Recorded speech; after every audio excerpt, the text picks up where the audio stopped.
बच्चों नमस्कार, स्वागत है आप सभी का आपके प्यारा सा स्टडी प्लेटफॉर्म विद्याकुल एप्लीकेशन पर। मैं आशा करता हूं कि आप सभी कोई मस्त होंगे। सो प्लीज हंसते रहिए, मुस्कुराते रहिए, स्वस्थ रहिए और खूब मन लगा करके पढ़ाई करते रहिए। कैसे हो आप सभी लोग? गुड इवनिंग बच्चों, गुड इवनिंग। मैं अच्छा हूं, आप सब कैसे हो ये बताओ। नमस्ते नमस्ते, सब बढ़िया है बच्चों, एकदम मस्त, फर्स्ट क्लास।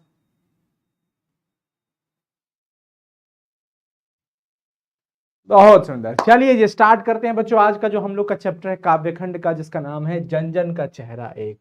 अब ये जो रचना है, ये रचना किसके द्वारा, पहले मैं आप लोगों को एक बात बता दूं कि काव्यखंड हो चाहे गद्यखंड हो, हिंदी में अगर साहित्य का हम अगर चैप्टर की बात करें, किताब दिगंत भाग 2 की बात करें, तो उसमें आपको सिर्फ और सिर्फ हिंदी के भावार्थ को समझना होगा। अगर आप भावार्थ को समझ लेते हैं तो एक एक क्वेश्चन आप आसानी से सॉल्व कर सकते हो।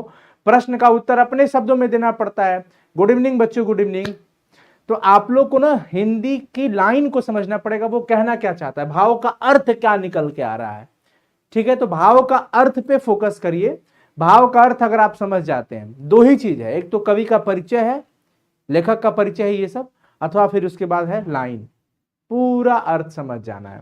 तो आइए आज के सेशन में हम लोग पहले, हमारी जो पीपीटी है वो ये बयां कर रही है कि हम लोग पहले किसके बारे में पढ़ने वाले हैं, चैप्टर के लाइन के बारे में। ठीक है जी, बढ़िया। चलिए स्टार्ट करते हैं बच्चों। यहां पे आप देख रहे हैं क्या, जन जन का चेहरा एक, और लिखने वाले कौन है, गजानन माधव मुक्तिबोध। गजानन माधव मुक्तिबोध।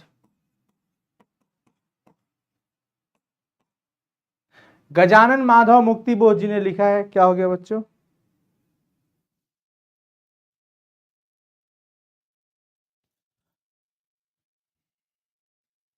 गुड्डू कुमार जी, ये फर्स्ट लेक्चर है क्या सर? हाँ, इस चैप्टर का पहला लेक्चर है। गजानन माधव मुक्तिबोध जी इसके रचनाकार हैं। 1917 में इनका जन्म हुआ था, याद रखिएगा। वैसे आप लोग विशेष, वैसे हम कवि का परिचय का वीडियो दे देंगे आप लोग को। और इनके निधन की अगर हम बात करें बच्चों, यानी कि मृत्यु, तो वो 1964 में। देखिए, आइए हम लोग पंक्ति को समझते हैं। पंक्ति क्या कहना चाहती है, जन जन का चेहरा एक। जन का मतलब लोग होता है, जितने भी लोग हैं सबका चेहरा एक होता है। कहने का मतलब चेहरे के रूप, स्वरूप, आकार की बात नहीं है। यहां पर जो हम लोग चर्चा करने वाले हैं इस चैप्टर का उद्देश्य यही है कि एक बात समझिए, हम लोगों के समाज में तरह तरह के लोग होते हैं, कई वर्ग बनाए गए हैं। बनाया गया है ना? बोलिए हाँ या ना। जी सर। अब इसमें जो सबसे ऊपर वाले वर्ग है, जैसे हम लोग कहते हैं सत्ताधारी वर्ग, या फिर वो कह लीजिए जो बड़े बड़े लोग होते हैं, जो पूंजीपति होते हैं। पूंजीपति का क्या कहानी है, उनके लिए सब कुछ पॉसिबल है। हमारे आपके लिए, मिडिल वर्ग के लिए, जो हम लोग हैं गरीब परिवार से हैं, हमारा बैकग्राउंड बहुत जीरो है, तो हम जैसे लोगों के लिए काफी चीजें परेशानी है। हमें मेहनत करके किसी चीज को करना होगा। हम अपनी इच्छा से कुछ भी नहीं कर सकते, हमारे ऊपर दबाव रहता है। सत्ता के लोग जिस तरीके से हमारे अंदर ऊपर माहौल बनाते हैं, वैसे हमें रहना पड़ता है। आप समझ लीजिए कि एक सीधी सी बात सुन लीजिए कि जैसे एक मालिक किसी नौकर को रखता है, तो मालिक नौकर की तरह, इंसानियत की तरह ट्रीट करे तो बहुत अच्छी बात है, लेकिन मालिक मालिक बन जाए और नौकर को नौकर बना के वैसे ट्रीट करे, मतलब मानवता खत्म हो जाए, इंसानियत खत्म हो जाए, और फिर उसे डांटने लगे, बोलने लगे, मालिकाना दिखाने लगे, यानी कि आप कह सकते हैं तानाशाही दिखाने लगे, तो वैसी परिस्थिति में क्या होगा, वो हुजूर हुजूर बेचारा करते रहेगा, आप उसको हमेशा तिरस्कार करते रहेंगे, उसका आदर नहीं करेंगे। पहले ये सोचिए कि वो आपका नौकर बाद में है, पहले वो एक इंसान है, जैसे आप है वैसे वो है। बस ईश्वर की कृपा से आपकी पारिवारिक और आर्थिक स्थिति बहुत अच्छी हो गई है, पर उन बेचारे की पारिवारिक और आर्थिक स्थिति अच्छी नहीं हो पाई है। पर अपने परिवार के भरण पोषण के लिए, भोजन के लिए, कपड़ों के लिए वो आपके पास आया है जॉब करने। बस यही है ना। बस उनके काम का स्तर अलग है कि वो आपके यहाँ नौकर का काम करेंगे, साफ सफाई का काम करेंगे, जो आप कहेंगे वो काम वो करेंगे। आप उसी में आप खुद को मालिकाना दिखा रहे हैं और वो बेचारे। बस कुल मिला के बात यही है बच्चों। हाँ, यहां पर बात यह है कि आप कितने भी बड़े हो जाइए, पहले आप या तो जिसके साथ काम करो या जिससे काम करवाओ, ये जरूर याद रखना कि वो एक इंसान है। जैसे आपको कोई चीज बुरी लगती होगी ना, वैसे उसको भी बुरा लगता है। जैसे आप परेशान हो के बहुत परेशान हो जाते हैं ना, वैसे वो भी किसी काम के लेकर के बहुत परेशान होता होगा। हाँ, यहां पर जन जन का चेहरा एक में गजानन माधव मुक्ति बोध जी पूरे संसार के लोगों के समानता देखते हुए एक बात वर्णन कर रहे हैं। इसमें बात यही होगा कि भाई सत्ता वाले जो लोग होते हैं, अपने लोभ लालच के लिए सामान्य आदमी को बड़ा कष्ट पहुंचाते हैं, बहुत कष्ट पहुंचाते हैं। आप किसी के विरोध में आवाज उठा लीजिए, किसी भी नेता हो या कोई बड़ा व्यक्ति हो, पूंजीपति व्यक्ति हो, उनके विरोध में आवाज उठा के देखिए, देखिए आपके परिवार के हुलिया बिगाड़ के रख देते हैं वो लोग। फिल्मों में भी यही दिखाया जाता है। हम कहते हैं फिल्म में सच्चाई घटना का एक कल्पना दिया जाता है बच्चों, लेकिन घटना अक्सर सत्य होती है, सत्य पर आधारित होती है। आप यही तो देखते हैं ना, घर के लोगों को उठा लिया जाएगा, बहन बेटियों के साथ गलत व्यवहार किया जाएगा, पीट दिया जाता है, मार दिया जाता है, घर तोड़वा दिया जाता है। हाँ, अत्याचार जो करे उसके साथ ऐसा हो तो सही है, लेकिन सच्चे व्यक्ति जो अगर आपका विरोध कर रहा हो, गलत का विरोध करे, तो फिर दिक्कत है। यहां पर देखिएगा, पढ़िएगा, चाहे जिस देश प्रांत पुर का हो, जन जन का चेहरा एक। चाहे वो जिस मिट्टी से हो, मिट्टी तो वही है, बस विभाजन कर दिया गया कि ये पाकिस्तान है, ये भारत है, ये ऑस्ट्रेलिया है, ये न्यूजीलैंड है। हाँ, तो चाहे जिस देश प्रांत पुर का हो, वो किसी भी प्रांत से हो, किसी भी देश का हो, हर व्यक्ति का चेहरा एक है, समानता है चेहरा में, हर जगह के लोग एक समान होते हैं। एशिया की, यूरोप की, अमेरिका की गलियों की धूप एक, चाहे वो एशिया हो, चाहे अमेरिका हो, चाहे यूरोप हो, सूर्य हर जगह एक ही किरण बिखेर रहा है। सूर्य अपना प्रकाश हर जगह दे रहा है। समझ आ रहा है बच्चों? समझिएगा सभी कोई। कष्ट दुख संताप की चेहरों पर पड़ी झुर्रियों का रूप एक। कष्ट हो, दुख हो, संताप हो, सोच लीजिए, मैं नौकर हूं, आप मालिक हैं। आपके घर में किसी का तबीयत खराब होता होगा तो आपको भी दुख होता होगा, हमारे घर में भी किसी का तबीयत खराब हो जाए तो हमें भी दुख होगा। आप चाहे मालिक होइए, चाहे नौकर बनिए, चाहे आप कलकत्ता में रहिए, चाहे दिल्ली में रहिए, कष्ट सबका एक है, दुख सबका एक है, संताप सबका एक है। हाँ, कष्ट दुख संताप की चेहरों पर पड़ी हुई दुख से जो झुर्रियां है ना, दागे हैं, वो सब एक है। जोश में यो ताकत से बंधी हुई मुट्ठियों का एक लक्ष्य। जोश में, हर व्यक्ति जब जोश में रहता है, ताकत में रहता है, तो हर का लक्ष्य एक होता है। और वैसे भी कहा जाता है कि एक उंगली सिर्फ उंगली कर सकती है, लेकिन पांचों उंगली मिल जाए बच्चों तो एक मुट्ठी बन जाती है। हमेशा एकत्व भाव में जीना चाहिए, चाहे वो परिवार की बात हो, चाहे वो गांव की बात हो, चाहे वो समाज की बात हो। एकता की भावना हमेशा रखनी चाहिए। कभी भी अपने आप को इंडिविजुअल पार्ट पे नहीं देखना चाहिए कि सिर्फ मैं ही हूं ना। मैं हूं ये सही है, लेकिन मैं ही हूं ये अहंकार है, और अहंकार बहुत दिनों तक नहीं चलता। जैसे रावण ने क्या कहा था कि सिर्फ मैं ही बलशाली हूं और कोई नहीं है, चले गए। हाँ, कहते हैं कभी भी हर दूसरे के इमोशंस का कद्र करना चाहिए, हर किसी के दुख को समझना चाहिए। आप अपने को वहां मान के देखिए कि जैसे मैं अगर किसी को गाली देता हूं बेमतलब का, उसको कितना बुरा लगा होगा। अगर खुद को आप वहां रख के देखिए कि अगर मैं वहां होता और मुझे कोई गाली देता तो मुझे कितना बुरा लगता। वही कहा जा रहा है कि पृथ्वी के गोल चारों ओर के धरातल पर है जनता का दल एक, एक पक्ष। पृथ्वी गोल है और पृथ्वी के किसी कोने में चले जाइए, चारों तरफ जनता का दल भी एक है, सभी जगह लोग एक समान है। समझ रहे हो बच्चों? जलता हुआ लाल की भयानक सितारा एक, उद्दीपित उनका विकराल सा इशारा एक। कहने का मतलब यह है, अच्छा अगली पंक्ति को भी थोड़ा सा और बना लेते हैं। गंगा में इरा, अच्छा ये तो ठीक है। यहां पर देखो, जलता हुआ लाल की भयानक सितारा एक, उद्दीपित उसका विकराल सा इशारा एक। कहीं पे भी जब आप देख लीजिए, अगर मैं थोड़ा सा इसको कनेक्ट करूं आपके साथ, तो ऐसा लगता है कि जब चारों तरफ से दुख, तकलीफ, संताप जब आ जाता है ना, जब चारों तरफ से दुख, तकलीफ, संताप आ जाए, रास्ते नहीं दिखते हैं, अंधेरा सा लगने लगता है। क्या लगने लगता है? अंधेरा सा लगने लगता है। और मतलब निराशा के घोर अंधकार में आशा की कोई किरण जग जाए, क्या मजेदार बात हो जाएगी, हो जाएगी ना। निराशा के अंधकार में आशा की एक किरण आ जाए तो दमदार बातें होगी। अब ये पंक्ति कनेक्ट करेगी आगे तुरंत। गंगा में, इरावती में, मिनाम में अपार अकुलाती हुई, नील नदी अमेजन मिसौरी में वेदना से गाती हुई, बहती बहाती हुई जिंदगी की धारा, एक प्यार का इशारा, एक क्रोध का दुधारा है। मतलब ये है, चाहे वो गंगा नदी हो, इरावती हो, मिनाम हो, नील नदी, अमेजन, मिसौरी, इन सब में पानियां बह रहा है, पानियों का बहाव हो रहा है। पानी के इस बहाव से मानव जीवन पर क्या असर पड़ता है? कहता है कि जिस प्रकार से पानी बहता हुआ जा रहा है, देखो ना, बहती बहाती हुई जिंदगी की धारा, एक जिंदगी से कनेक्ट कर रहा है। क्या कि मानव का जीवन भी इसी प्रकार से बढ़ते चलता है, एक एक दिन गुजरते चला जाता है, कटते चला जाता है।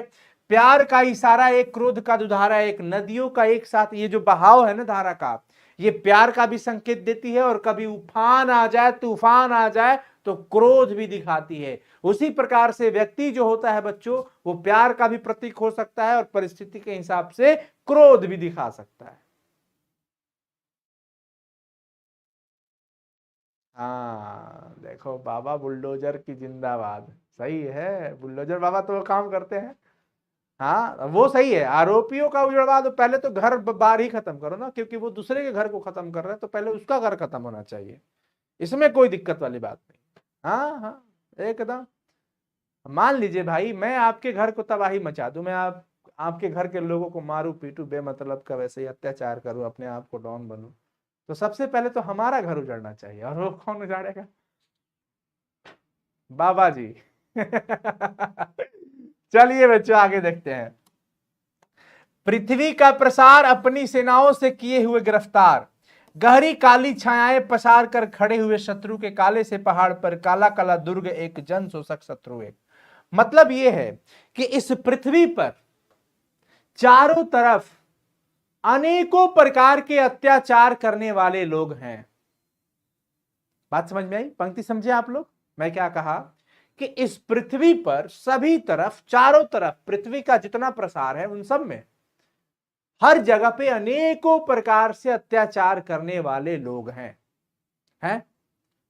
अत्याचार करने वाले लोग हैं। कोई किसी से घूस मांग रहा है, कोई किसी को पीट रहा है, कोई किसी को गाली सुना रहा है, कोई किसी को पैसा देके फंसा लिया है, कोई जबरदस्ती शोषण करा रहा है, काम करवा रहा है, मेहनताना नहीं दे रहा है, पीट रहा है, गाली सुना रहा है, अरे तरह कर रहा है।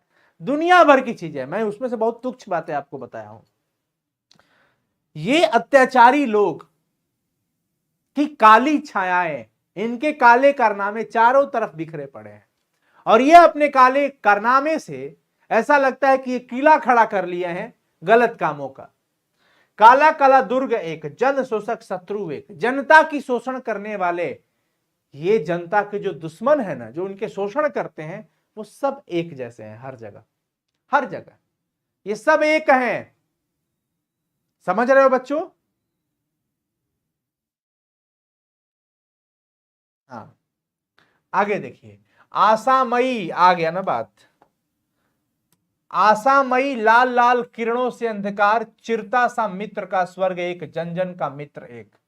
मतलब निराशा की अंधकार हो, एक सामान्य व्यक्ति को खाने के लिए रोटी कपड़ा मकान, रहने के लिए रोटी कपड़ा मकान मिल जाए, बात खत्म। वो इसी के लिए दर दर भटकता रहता है, काम खोजते रहता है। आप सोचिए, अगर थोड़ी बहुत आपके अंदर ममता होगी, लेकिन पेट का मारा हुआ व्यक्ति क्या ही कर सकता है। जब आप सड़कों पर बाहर निकलते हैं तो एक से वृद्ध, मतलब बूढ़े बुजुर्ग, महिला, पुरुष कितना मेहनत करते हुए दिखते हैं। मतलब 80 वर्ष का व्यक्ति रिक्शा खींच खींच रहा है बैठा करके। बहुत लोग नहीं बैठेंगे कि ये बहुत देर करेगा, इससे नहीं रिक्शा खींचा पाएगा। हवाई पकड़ लेते हैं, ऑटो पकड़ लेते हैं, कैब कर लेते हैं, उबेर कर लेते हैं, इस पे कौन बैठेगा। आशा है कि बस कोई दो चार सवारी मिल जाए, हमें पेट का काम हो जाए। सोचिए ना, किसी अपार्टमेंट के गार्ड को देख लीजिए, उम्र 70-75 बरस है, बेचारे रोटी के लिए 6,000 7,000 8,000 रुपया मिलता होगा, उससे ज्यादा नहीं, 12-12 घंटा खड़ा रहते हैं। तो मेरे साथियों, पढ़ो, खूब मन लगा के पढ़ो, कलम की ताकत पर खूब पैसा कमाओगे। अपने माँ बाप को साथ रखना अपने साथ, कभी भी किसी भी परिस्थिति में पिता को और माता को मत अलग करना, कभी भी सोचना भी मत, उनके साथ ही जिंदगी के हर सपने को सोचना, उनके साथ ही जिंदगी के हर सुख और दुख को जीने की कोशिश करना। बस इतना निवेदन होगा आप सबसे। शादी हो जाएगा, पत्नी आ जाएगी, कहते हैं पत्नी आती है तो बंटवारा कर दे, ऐसा कुछ नहीं है। डिपेंड करता है आपके ऊपर भी कि आप उसे किस तरह से ट्रीट करते हैं, उसको क्या स्थान देते हैं, कैसे समझते हैं। वो आपके परिवार का हिस्सा हो जाने के बाद आपको समझ रही है या नहीं, ये लोगों के ऊपर डिपेंड करता है। माँ जिस दिन सास बनना छोड़ दे, बहू जिस दिन बहू बनना छोड़ दे, परिवार उसी दिन सिमट के चलने लगेगा। सास माँ बन जाए और बहू बेटी बन जाए, कितना आनंद आनंद है। तो कभी बुजुर्ग की अवस्था में माँ बाप को छोड़िएगा मत, यही हमारी पढ़ाई की असली सीख है। पढ़ लिख के इंजीनियर डॉक्टर बन गए, बहुत गलत। एक घटना आपने सुना होगा, मैं आपको बता दूं। एक बुजुर्ग गरीब परिवार था, एक पिताजी बड़े मेहनत करके कहां कहां से धूप धूप में जा करके मेहनत करके अनाज बेच बेच करके छोटे छोटे पैसे से रकम जुटा करके बड़े पैसे करके अपने बेटे को पढ़ाया लिखाया। बेटा कहते हैं लोग कि इंस्पेक्टर बन गया था। बहुत खुशी हुई गांव में, पिताजी बड़ा खुश हुए। अब पिताजी पिताजी ठहरे, उनको था कि मैं वस्त्र भले पहनूं या ना पहनूं, हमारा बच्चा सक्सेस हो जाए, इससे ज्यादा हमारे जीवन में क्या ही होगा। हर बाप चाहता है कि मेरा बेटा अपने बाप से आगे बढ़े। हैं? एक दिन ऐसा हुआ कि इनको मन हुआ कि मैं चलता हूं अपने बेटे से मिलने। बेटा ऑफिस में वर्दी पहन के झाल लगा एकदम पूरा अच्छे से ठाट से बैठा हुआ है, और ये गांव की उसी अवस्था में बुजुर्ग पिता एक गांव के मिट्टी में लिपटा हुआ, जिसने सारा जीवन मिट्टी में बिता दिया, अपने पुत्र से मिलने के लिए जाता है। एक धोती पहने हुए, मैली धोती पहने हुए जाते हैं दरवाजे पे, कहते हैं साहब तनी मिलवा दीजिए ना साहेब से, तो उनको तना बुला दीजिए। उसने कहा रुको, अंदर नहीं जाना है। अंदर कैसे जाओगे? सबने उनको रोक दिया, और उनका बेटा वहां बैठा हुआ है। वो आके बाहर देखा तो शर्म से किसी को बताया तक नहीं कि ये हमारे पिताजी हैं। नहीं मिला, शर्म से नहीं बताया, उनको अंदर तक नहीं आने दिया, मतलब तिरस्कार कर दिया उनका। पिता की डेथ हो जाती है, पिता वापस आके मर जाते हैं। तो ऐसी शिक्षा और ऐसी नौकरी नहीं चाहिए, हमें नहीं चाहिए, आपको भी नहीं चाहिए ऐसी। ये बहुत दुख है, ऐसा शिक्षा नहीं चाहिए। अंधकार की वो निराशा की वो अंधकार जिसमें एक आशा भरी किरणें दिख जाए, वो स्वर्ग सा सुख दे जाता है। आशामयी लाल लाल किरणों से अंधकार चिरता सा, मित्र का स्वर्ग एक। अंधकार को चिरता हुआ आशा वाली जो किरणें आती है ना, तो वो स्वर्ग जैसा चारों तरफ विस्तृत हो जाता है, बड़ा आनंद का माहौल हो जाता है। विराट प्रकाश एक, क्रांति की ज्वाला एक, धड़कते वक्षों में, हृदय में सत्य का उजाला एक। अब जब ये लोग एक हैं, हम अलग अलग बटे हुए नहीं है। कहते हैं ना कि जब जनता जागेगी तो एक एक चीज का हिसाब लेती है। ये जितने मिल करके इन जनता पर शोषण किया है, इन सभी लोगों के अंदर की क्रांति एक है। समझ रहे हो ना? विराट प्रकाश एक, ज्वाला की क्रांति एक, और धड़कते वक्षों में सत्य का उजाला एक। वक्ष मतलब हृदय, हृदय के अंदर जो धधक रहा है ना अग्नि, क्योंकि सत्य क्रांति इन सब का मेल है। यहां आपको पता ना कि साला हम क्या हैं और हमारे साथ क्या किया जा रहा है। समझो ना बच्चों, धड़कते वक्षों में है सत्य का उजाला एक, लाख लाख पैरों की मोच में है वेदना का तार एक, हिये में हिम्मत का सितारा एक, चाहे जिस देश प्रांतपुर का हो जन जन का चेहरा एक। इन लोगों ने इस प्रकार से शोषण किया है, इन लोगों ने इस प्रकार से शोषण किया कि शोषित जनता का जो पैरों में मोच आए सबके एक तरह आए, हृदय में लेकिन हिम्मत का सितारा एक है। हिम्मत है, अब हम जग गए तो क्रांति वैसी होगी कि तुम्हारी हार होगी और विजय हमारी होगी। चाहे जिस देश प्रांतपुर का हो, कहीं का भी हो, जन जन का चेहरा एक है। एशिया के, यूरोप के, अमेरिका के भिन्न भिन्न वास स्थान, भौगोलिक ऐतिहासिक बंधनों के बावजूद सभी और बहनें हैं, सभी और भाई है, सभी और कन्हैया ने गाय चराई है। चाहे एशिया हो, यूरोप हो, अमेरिका हो, अलग अलग स्थान है, लेकिन हमारी संस्कृति से, भारत के लोगों से वे सब भी प्रभावित है। कहीं ना कहीं भौगोलिक और ऐतिहासिक रूपों में हमारा एक संबंध रहा है। सभी और कहीं के भी लोग हो, सबका कष्ट दुख संताप एक है, शोषण करने वाले भी एक हैं, और सभी और बहनें हैं, सभी और भाई है, सब जगह हमारा परिवार है, भाई बहन सब जगह है। सभी और कन्हैया ने गाय चराई है। कन्हैया ने गाय चराना मतलब प्रेम का जाल बिछाना। जिंदगी की मस्ती की अकुलाती भोर एक, बंसी की धुन सभी और एक। जिंदगी की अकुलाती मस्ती की अकुलाती भोर एक, अब वो दिन मस्ती भरे आएंगे। हम सब एक हो चुके हैं, जनता जागृत हो चुकी है, जनता जागरूक हो चुकी है। दानव दुरात्मा एक है, दुष्ट आत्मा, वो जो दानव जो शोषण करते जा रहे हैं, वो दुष्ट आत्मा के लोग, वो सब एक है। और इधर हम मानव की आत्मा भी एक है।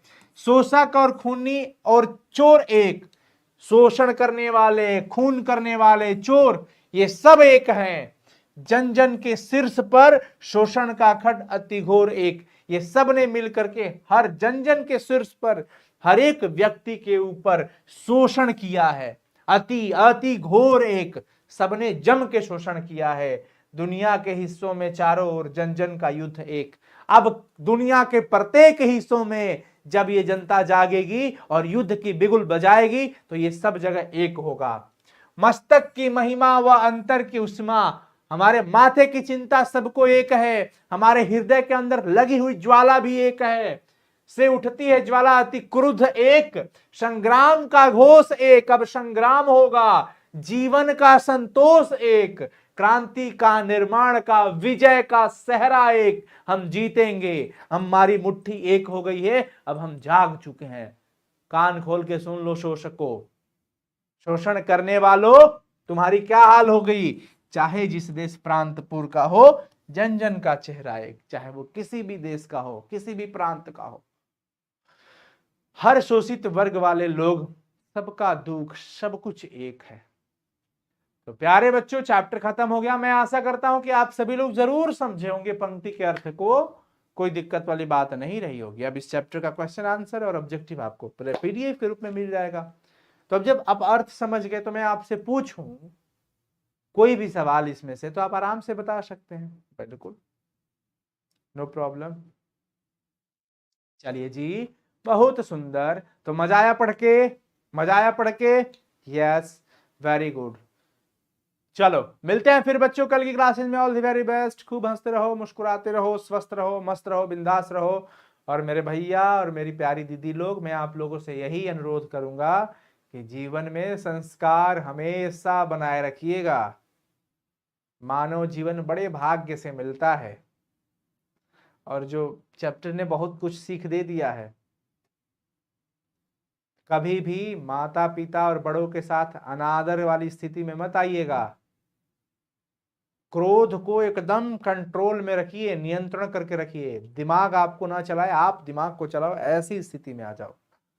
खान पान अच्छा रखो, अच्छा खाना पीना खाओगे, अच्छे विचार होंगे, अच्छे विचार से अच्छे आचरण होंगे, अच्छे आचरण से अच्छी क्रियाकलाप होगी, अच्छी क्रियाकलाप से अच्छा परिणाम मिलता है, और अच्छे परिणाम से जीवन सुखी होता है।